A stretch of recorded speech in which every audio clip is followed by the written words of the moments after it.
He's having an incredible stretch right now,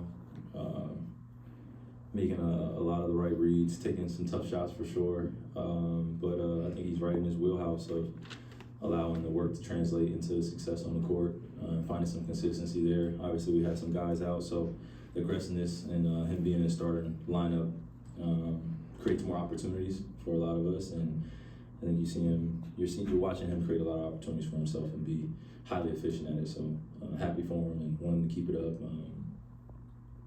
Playing good basketball right now. You guys are halfway through the year, and all the injuries, you and Luke have only been able to play 20 games together. Obviously, you've got other key guys who've been in and out. How do you kind of evaluate the first half of the season so far and where this team is now, where this team can go? That's a very interesting question. I think that's way above my pay grade in terms of I need some guys up here to help me discuss that, because I'm really just focused on being as healthy as I can be game to game and being prepared to play. But in terms of a personal evaluation, I don't dive too deep into it. It's the early portion or halfway portion of the season. We're not even at All-Star break yet, so you never know if things could change over the next few weeks or the next few months, and that's not talking about any trades or anything like that, or foreshadow anything like that. It's just changes in lineups, changes in dynamics of our team, and testing out new strategies where we can find that consistency on both ends of the floor, and we have guys that are playing those quality minutes, and our IQ level as a basketball team is helping us or propelling us to wins instead of us using our talent and overscoring teams. I think if we're smarter throughout the second half of the season and we play well, possession to possession game, and just allow each other to grow into these roles that we have set even for the last few games and even since the start of the season. So I'm just allowing this thing to grow without putting too much pressure on myself or my teammates. But obviously there's a fire inside all of us. We want to win every game, and I think that's what's helping us right now, even as guys get healthy. So I think we'll have another evaluation in the next 20 games or so. But right now, it's good not to think too deep into it and really take it game by game. What did you say to Derek Lively in his first game back?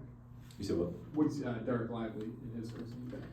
Yeah, no, he just needs reps. He just needs reps. He's, coming off a college season where he's only played 30 games or 30 some odd games, and he's coming into the man's league where, night to night, people are getting ready to play against him, scheme for him, know that he's going to be a huge factor in the game, and then they try to stop him. But I think if he's able to find opportunities hitting offensive glass and continue to set good screens, and we find him on certain roles, like I got to get him a lob earlier in the game just to make sure he stays engaged and he stays active.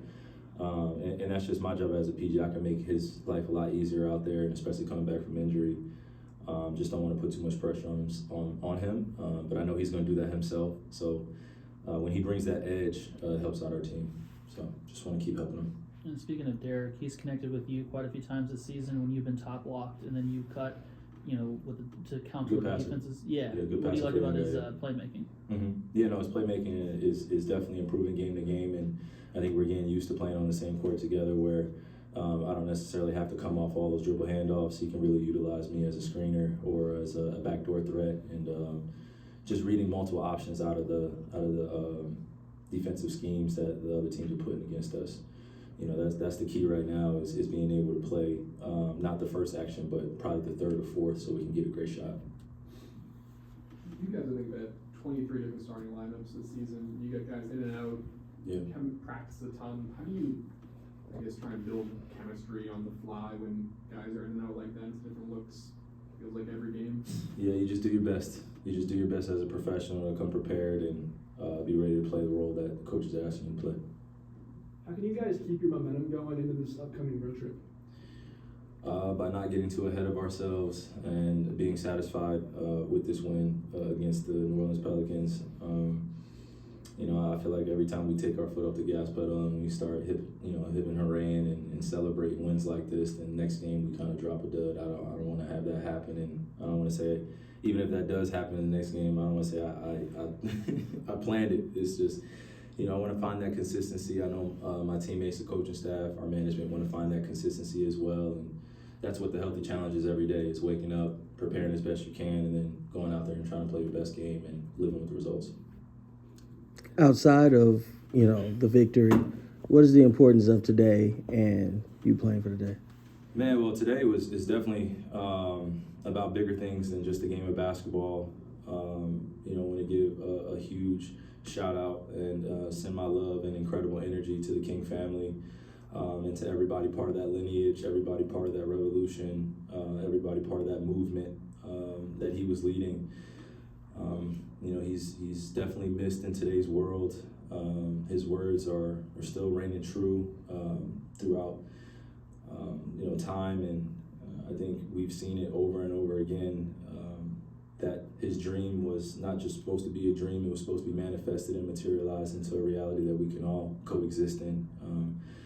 And I think Martin Luther King Jr. stood for more than just racial or social issues. He stood for the character and the content of someone's heart and their integrity, and he was far from perfect, and I think that's what makes him one of the most beautiful human beings I've ever read about and focused on, because he accepted that he was going to make mistakes, but he was willing to risk his life for a lot of us to at least feel liberated in a society like this that we're growing up in, or we have to survive in. So, again, I want to give a huge shout out to Martin Luther King Jr. and his family and everything he's done for all races and all walks of life.